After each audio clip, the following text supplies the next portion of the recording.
town of Ashwood, nestled deep in the wooded hills of New England, had all the trappings of a picturesque postcard: cobblestone streets, weathered cottages with white picket fences, and a community that seemed to thrive on tradition. But, like all small towns with a long history, it had its secrets and its ghosts. On the outskirts of town, past the winding roads and overgrown trails, lay Blackthorn Cemetery. Locals spoke of it in hushed tones, warning their children not to wander there after dusk. Blackthorn wasn't just a resting place for the dead. It was a repository of fear, the kind that seeped into bedtime stories and cautionary tales. And at the heart of the graveyard was its most infamous resident, Jonathan Cain. Decades ago, Jonathan Cain had been a drifter who stumbled into Ashwood and found himself accused of a brutal murder.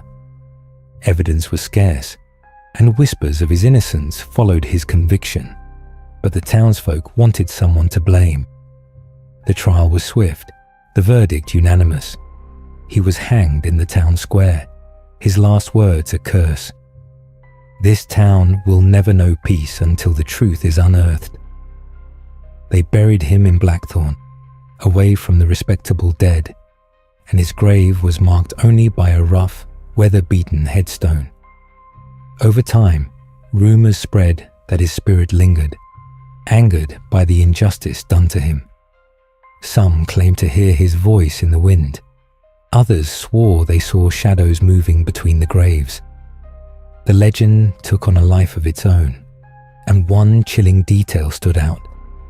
Anyone who dared to disrespect his grave would be met with unrelenting revenge. Emily was the kind of girl who thrived on pushing boundaries. At 21, she was rebellious to a fault, a self-proclaimed skeptic who rolled her eyes at the town's superstitions. While others avoided Blackthorn Cemetery, Emily found its eerie reputation thrilling.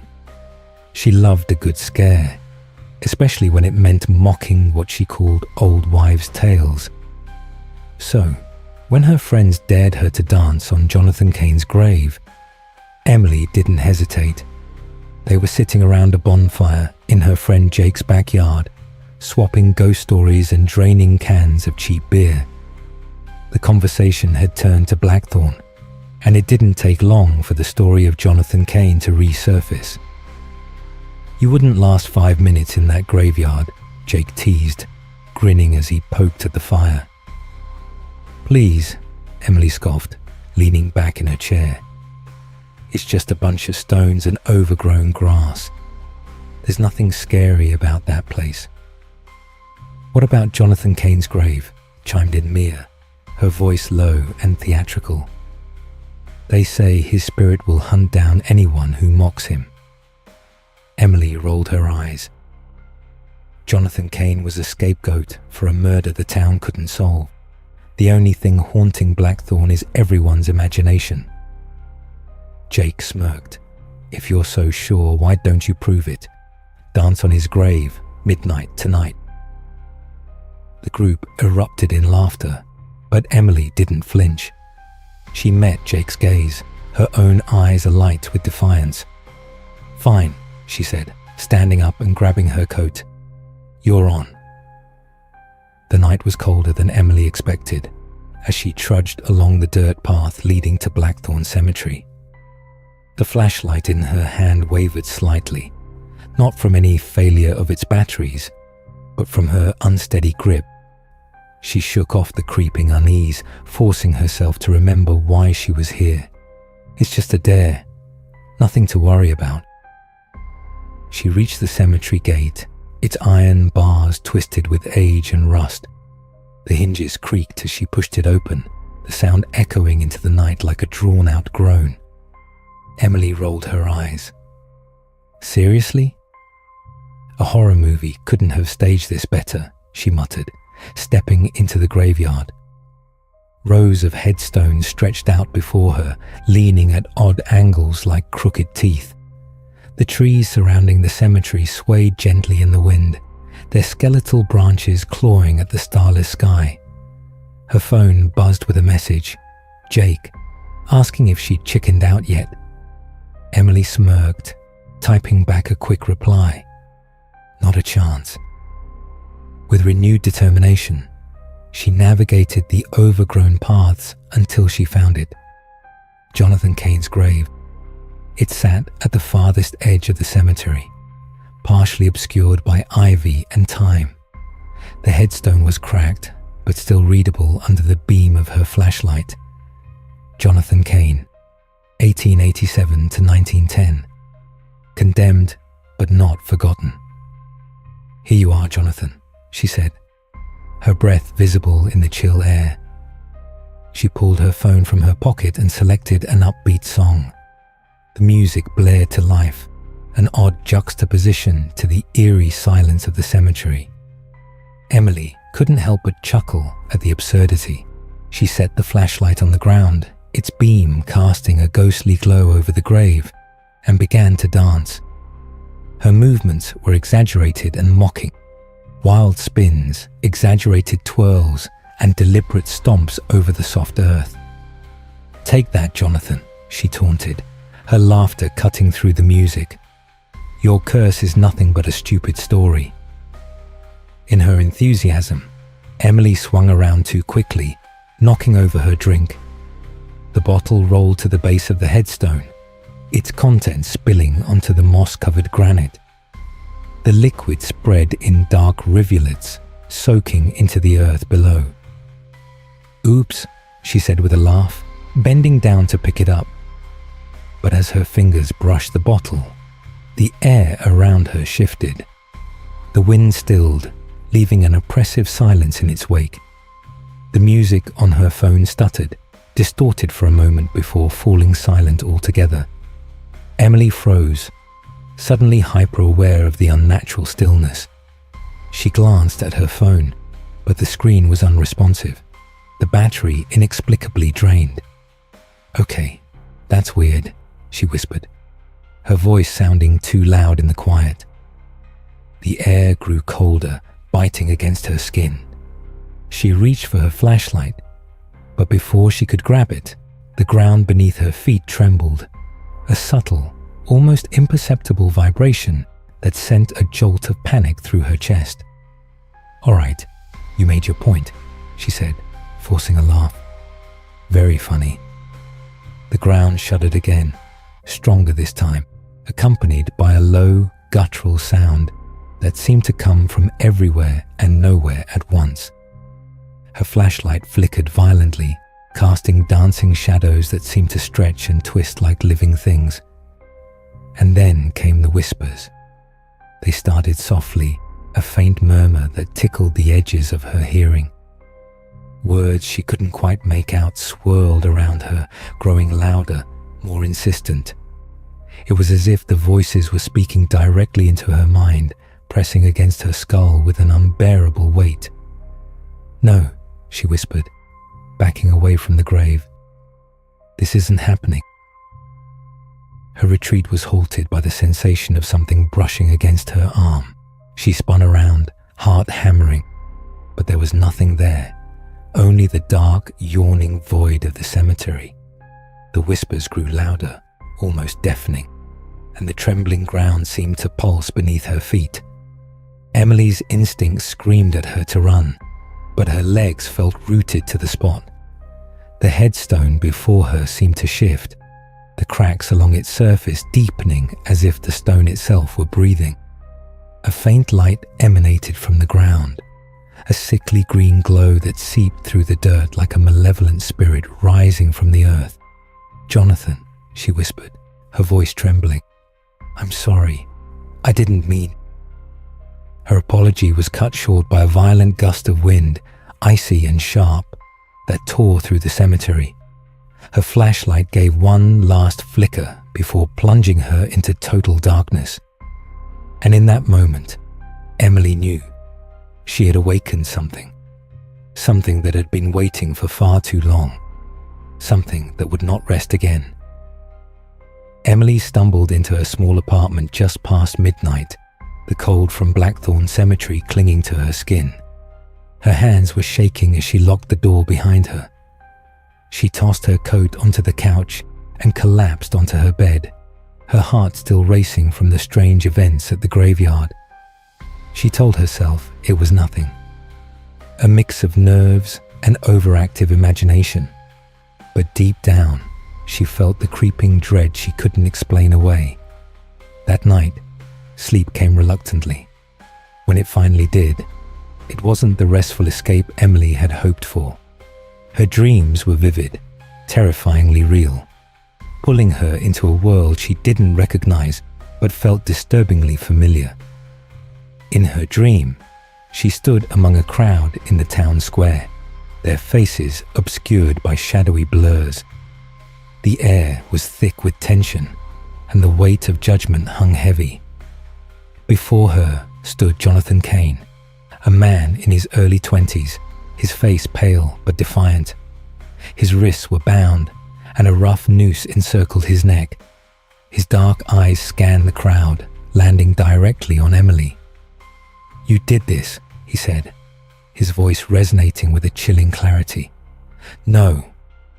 Emily tried to protest, but her words came out as a whisper. She wasn't part of this mob, wasn't even alive when this happened. Yet her hands felt sticky, stained with blood she didn't recognize. The crowd jeered as Jonathan was dragged to the gallows, their chants drowning out her protests. Emily tried to move to stop them, but her feet were rooted to the spot. She was forced to watch as the executioner pulled the lever. Jonathan's body dropped, and his gaze never left hers. "You will feel what I felt." His voice echoed in her head. As the scene dissolved into darkness, Emily jolted awake, gasping for air. Her room was silent, bathed in pale moonlight filtering through the curtains. But something was wrong. The air felt heavy, charged with an unnatural energy. She sat up, her heart pounding, and scanned the room. Her desk lamp, which she always kept on her nightstand, was now on the opposite side of the room. The books stacked neatly on her shelf were toppled, scattered across the floor. "Did I do this?" she muttered, rubbing her temples. She reached for her phone, only to find the screen cracked, something that hadn't been there earlier. Her reflection in the spider-webbed glass startled her. For a split second, it didn't look like her at all. The shadowed eyes and twisted smirk belonged to someone else. "Just a dream," she whispered, but her voice wavered. "It's just a stupid dream." The sound of shattering glass pulled her attention to the bathroom. She crept toward the door, every nerve in her body screaming to turn back. The bathroom mirror had cracked down the center, splitting her reflection into distorted halves. As she stared at the fracture, she caught movement behind her, an inky shadow flitting across the room. She spun around, but there was nothing there. The next morning, Emily was too rattled to focus on much. She decided to check in with Jake and Mia, hoping a shared laugh about the dare would shake the uneasy feeling lingering from the night before. But when she called Jake, his voice was tense. "Did something weird happen to you last night?" he asked. Emily hesitated. "Weird how?" Jake's voice dropped to a whisper. "I couldn't sleep. Every time I closed my eyes, I saw this guy staring at me. He looked like, I don't know, like he was angry, and my living room light kept flickering all night." Mia called shortly after. Her experience was even worse. "Emily, I swear someone was in my room. I kept hearing whispers, but when I turned the lights on, nothing was there. And my cat won't stop hissing at the walls. It's like she's seeing something I can't." Emily's stomach churned. The eerie happenings weren't just in her head. Whatever she had disturbed at Blackthorn Cemetery had followed her, and now it was spreading to her friends. That evening, the tension in Emily's apartment grew unbearable. The shadows on the walls seemed to move on their own, shifting and stretching as if alive. A faint tapping noise began in the kitchen, growing louder and more insistent until it sounded like something or someone was trying to claw its way through the walls. When she tried to leave the apartment, the doorknob burned her palm, forcing her to retreat. Her phone buzzed, but every message was the same. You can't run. Desperate, Emily grabbed the flashlight she'd taken to the graveyard and shone it into the dark corners of her apartment. For a moment, everything seemed still. But then, the beam illuminated a figure, a tall, dark silhouette standing in the corner of her room, motionless yet menacing. Her scream pierced the silence as the figure dissolved into smoke, leaving behind only a chilling whisper that echoed in her mind. You mocked me. Now you'll pay. The strange occurrences continued, growing more intense with each passing hour. The nightmare had crossed into reality, and Emily realized with growing terror that Jonathan Cain's revenge was far from over. The days following Emily's encounters with the unseen presence in her apartment dragged on like an endless nightmare. Each night, the whispers grew louder, each shadow more tangible. She couldn't escape the sense that something or someone was watching her, waiting for her to make things right. The guilt gnawed at her. What had she done by mocking the grave, by disrespecting Jonathan Cain? The legend might have been nothing more than an old ghost story to most, but she had learned too well that legends often had a sinister truth buried beneath them. Unable to sleep or focus, Emily spent her days researching Jonathan Cain's history, desperate for answers. She scoured the local library, combing through dusty newspapers and yellowed files. What she found wasn't what she expected. In the old, brittle pages of the town's historical records, Emily stumbled upon a detailed account of Jonathan Cain's trial. The story painted a far different picture from the one she had imagined. Jonathan had been a young man in love with a woman named Abigail Thomas, the daughter of a wealthy local merchant. The two were inseparable, but the town's gossip mill ran rampant, fueling rumors of a relationship between Abigail and another man, a rival suitor named Peter Hawthorne. When Abigail was found dead in her family's home, the town was quick to point fingers. Peter had been the obvious suspect, but the real culprit was far less predictable. Abigail's body had been discovered with a locket in her hand, Jonathan's locket. In her final moments, Abigail had tried to defend herself against Peter's advances, but the tragic wound had been inflicted by someone close to her. Emily read the trial's findings with growing disbelief. Abigail's death had been ruled as a result of a violent struggle. Yet, in a twist of fate, Jonathan had been accused of her murder. Why?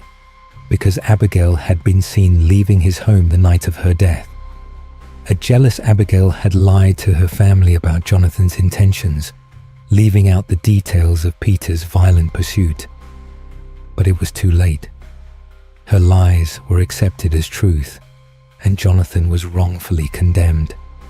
The final blow came when Abigail's father, desperate for revenge on the man he believed had wronged his daughter, planted the locket in Jonathan's possession.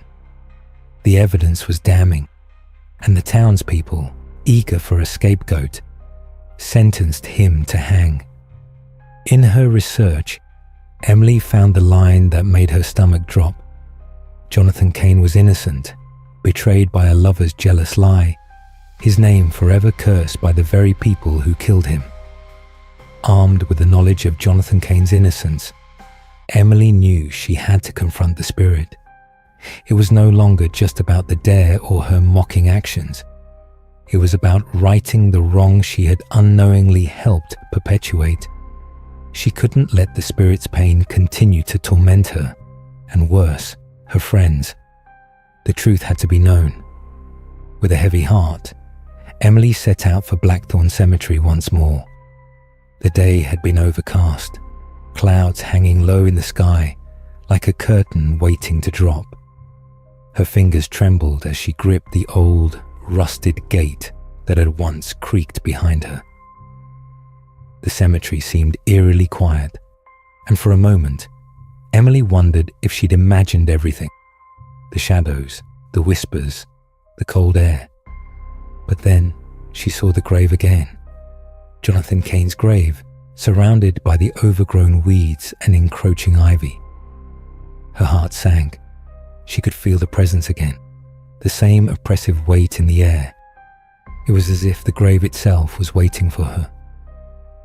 Emily knelt by the headstone, her knees pressing against the damp earth. She closed her eyes for a moment, collecting her thoughts. "I'm sorry, Jonathan," she whispered, her voice trembling. "I had no idea. I didn't know what happened to you. The ground beneath her feet trembled once more. The earth groaned with a deep, resonating sound that seemed to echo through her very bones. She froze, her breath catching in her throat. This time, there was no mistaking it. Something was waking up. The air turned cold, the temperature dropping sharply.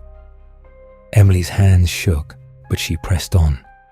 "I want to help you. I'm here to make things right." She placed her hand on the headstone, the stone cold and unyielding beneath her touch. "Please, let me help you find peace." At first, there was only silence. The whispers that had once plagued her seemed distant now, muffled by the silence that hung heavy in the graveyard. But then, a faint glow began to pulse from the cracks in the stone, and Emily's heart pounded in her chest. Suddenly, the ground erupted. A dark figure, tall and imposing, rose from the earth with an otherworldly scream that sent a chill through her entire body. Jonathan Cain stood before her, his body ethereal and transparent, yet his eyes blazed with an intensity that pierced through the darkness. His face was contorted in anguish and rage, his features twisted in the pain of a wrongful death that had never been avenged. "You mocked me," Jonathan's voice rang out, cold and bitter, reverberating in the very air around them. "You disturbed my grave, laughed at my pain.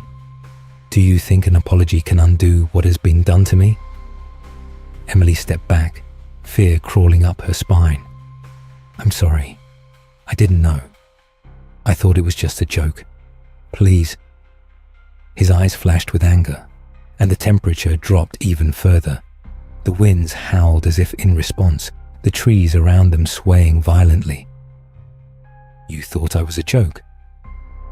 Jonathan's form flickered, as if struggling against the chains that bound his spirit. "I suffered for your amusement, and now I will make you feel my suffering." A deep rumble echoed from the earth, and the shadows stretched long across the graveyard.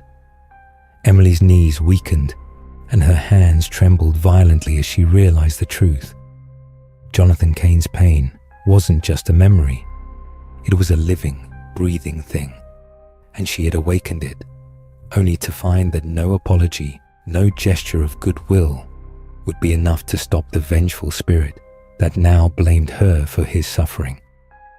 "You will never leave this place," Jonathan snarled, his form beginning to blur and distort. "You will suffer as I did." With a sudden, bone-chilling scream, the figure lunged at her, his hands reaching out with desperate fury. Emily gasped, stumbling backward, and in that moment, she understood. The revenge of Jonathan Cain had only just begun. The storm came out of nowhere, as if summoned by some unseen force, with thunder that rumbled through the sky like the growl of a trapped beast. Emily hadn't been able to shake the image of Jonathan Cain's spirit from her mind since their last encounter. Each night, the whispers continued to torment her, becoming louder, more insistent, as if the very air around her crackled with an energy she couldn't understand. She had tried to ignore it, hoping that the nightmare would fade, But deep down, she knew she was far from free. The curse had been awakened, and now she could feel it pulling her back toward the graveyard. It was midnight when the air grew heavy with an unnatural stillness. The wind had died down, but the pressure in the atmosphere was palpable, as though the world itself was holding its breath. Emily was sitting on her bed, staring at the ceiling, when she felt it, the tug, subtle but undeniable. Her phone vibrated in her hand, a text message flashing across the screen. It was from one of her friends who had witnessed the dare that night at the graveyard. The message was short and simple. "Come to the graveyard. It's not over." Emily's blood ran cold as a strange, cold sensation gripped her chest. She knew she had to go. Somehow she knew the storm was a sign, a final warning. The graveyard was exactly as it had been the first time Emily had entered it. Dark, quiet, and eerily still. The once tangled ivy now seemed to be alive, curling around the gravestones like creeping fingers. The clouds above were thick and oppressive, and the moon, hidden behind the dark blanket of storm clouds, cast no light on the path ahead. Emily's breath came in short bursts as she clutched the flashlight in one hand and her phone in the other, the light casting a trembling beam that only seemed to highlight the growing shadows around her. As she walked deeper into the graveyard, the wind suddenly picked up, howling like a lost soul. Emily's heart began to race. The whispers had returned, this time sharper and more insistent, swirling around her like 1,000 voices, but she couldn't make out the words. It felt as if the very earth beneath her feet was calling out to her. Then she reached it, the grave of Jonathan Cain. The headstone stood at an unnatural angle, as if it had shifted since her last visit. The air grew colder still, and Emily shivered despite herself. It was then that she noticed something strange. An eerie glow seemed to emanate from the ground itself, pulsing in rhythm with the thundering storm. The whispers grew louder, almost as if the very soil was speaking to her, calling her closer. Without thinking, Emily knelt beside the grave, her heart pounding in her chest. The moment her fingers touched the cold stone, it happened. With a deafening crack, the earth shook violently beneath her feet. The ground trembled, a violent, unnatural force pushing against the surface. The soil seemed to shift and rise, as if something was trying to claw its way out from beneath the earth. Emily screamed, but the sound was swallowed by the storm's fury. She backed away, her flashlight flickering wildly in her hand. And then, with a final earth-shaking force, the grave exploded open. Dirt and debris flew into the air as the ground split wide, revealing the dark, twisted form of Jonathan Cain, rising from the earth itself. He emerged from the grave like a nightmare come to life. His body spectral but solid, his eyes glowing with a fiery rage that cut through the storm like a blade.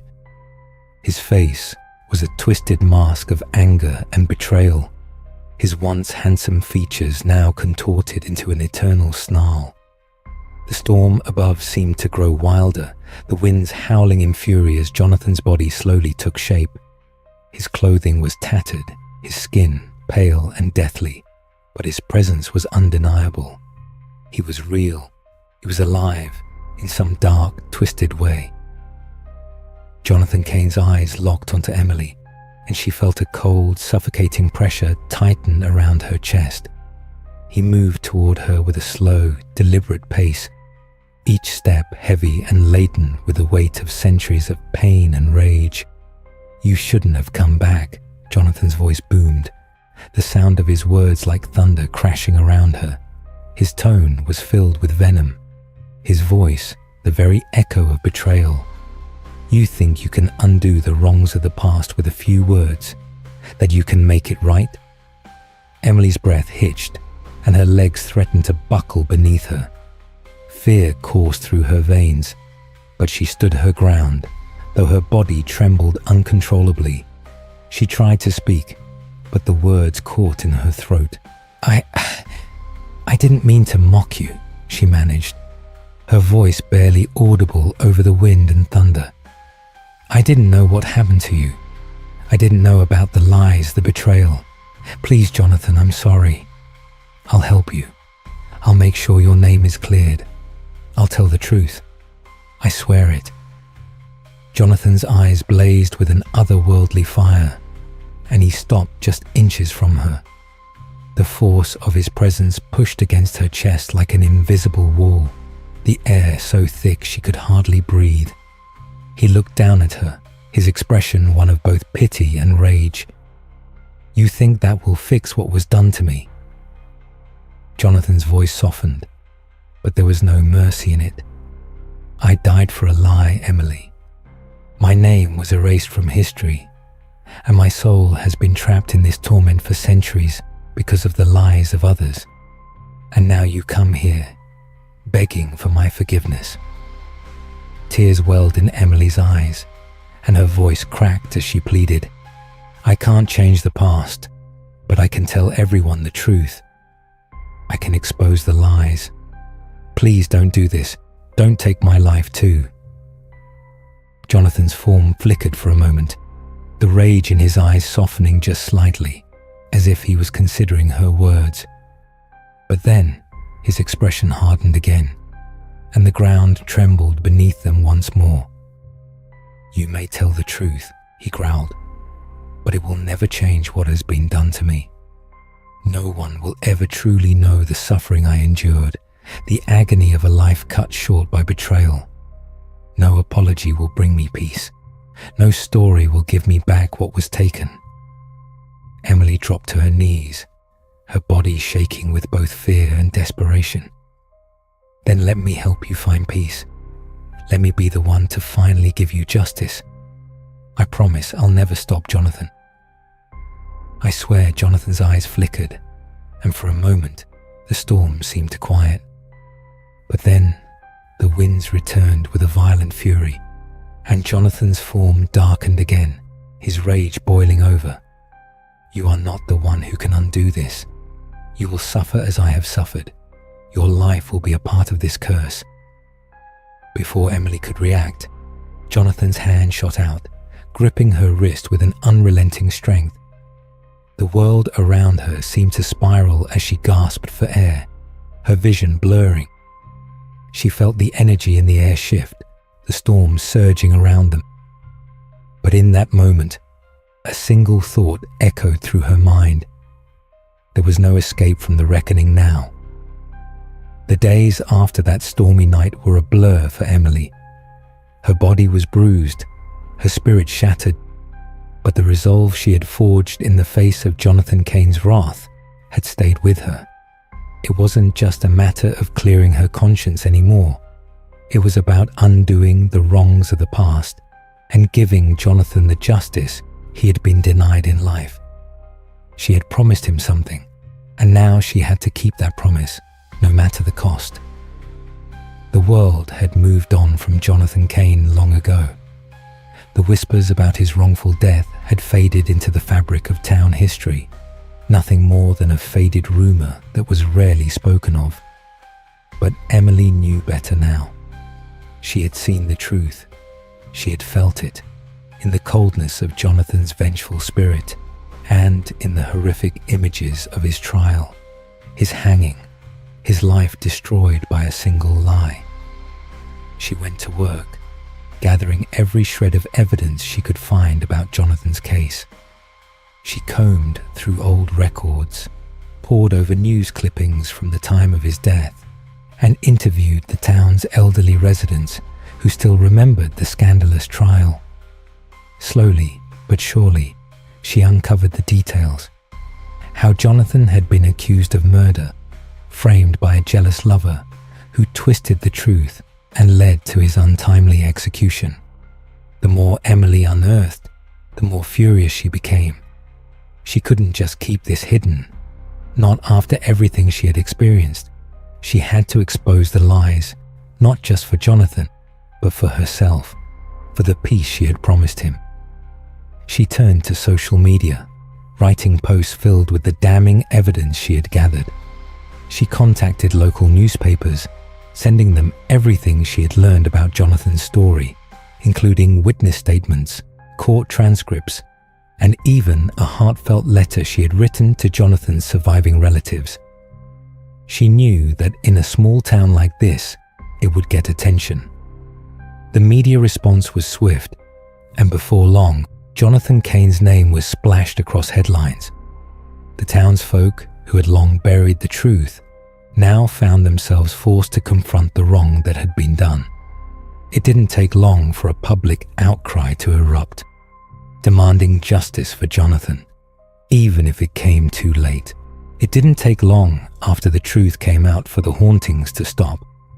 The whispers, the shifting objects, the cold drafts, all of it vanished, as if the spirit that had tormented Emily had finally found some semblance of peace.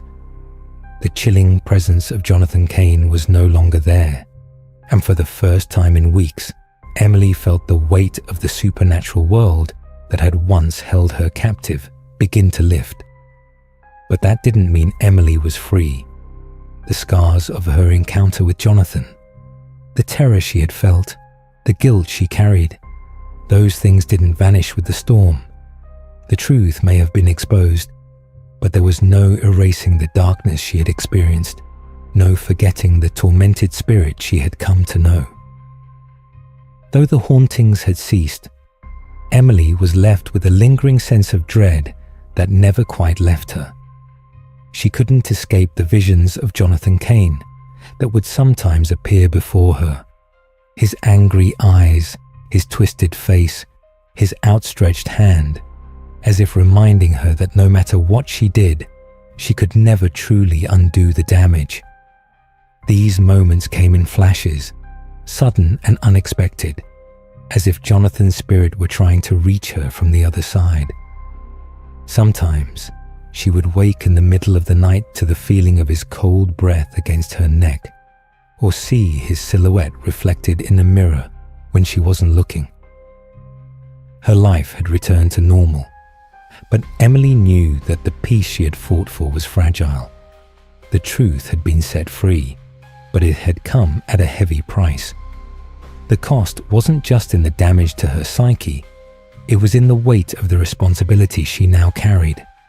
She had disrupted something that could never truly be put to rest, and in doing so, she had become part of a larger, darker story. She was forever marked by the curse of Jonathan Cain, even if the supernatural torment had ended. As for the graveyard, the townsfolk did not return. What had once been a place of whispered fear, where children dared each other to venture after dark, had now become a permanent symbol of a dark past. The grave of Jonathan Cain, now exposed as the site of a wrongful death, had become a relic of tragedy, a monument to the corruption of truth and the injustice of time. The town tried to forget the place, to let it fade back into the overgrown woods, but there was no returning to the innocence it had once known. A few brave souls still ventured near it, but the graveyard was no longer the gathering place for curious teens looking for thrills. It was abandoned, silent and forgotten, its place in the town's history sealed in a way that no one could change. For Emily, the graveyard became a symbol of her own fragile peace, a reminder of the thin line between justice and vengeance. Sometimes, on quiet evenings when the wind howled through the trees, she would find herself standing at her window, staring toward the distant horizon where the graveyard stood, its silhouette barely visible through the trees. The place was no longer haunted in the traditional sense, but Emily couldn't help but feel the weight of its legacy pressing down on her. Emily's life continued, slowly, painfully. She was no longer the rebellious young woman who had once mocked the town's stories, nor was she the terrified girl who had danced on Jonathan Cain's grave. she had become something else. Someone who had faced the darkness and come out scarred, but still breathing. The truth had been uncovered. The spirit had been released, but the burden of that truth would stay with her forever. And though the town had tried to move on, to forget the curse of the graveyard, Emily knew that the legend of Jonathan Cain would live on. It would be told again and again, passed from generation to generation as a warning, a lesson about the dangers of injustice, of betrayal, and of what happens when the truth is buried too deeply for too long. But the graveyard? It would always remain there, standing silent and abandoned, a place where the past had come alive and where it had found its resolution in the most unexpected of ways. And for Emily, it would forever remain a reminder of the night the dead had risen and the price that had been paid for redemption.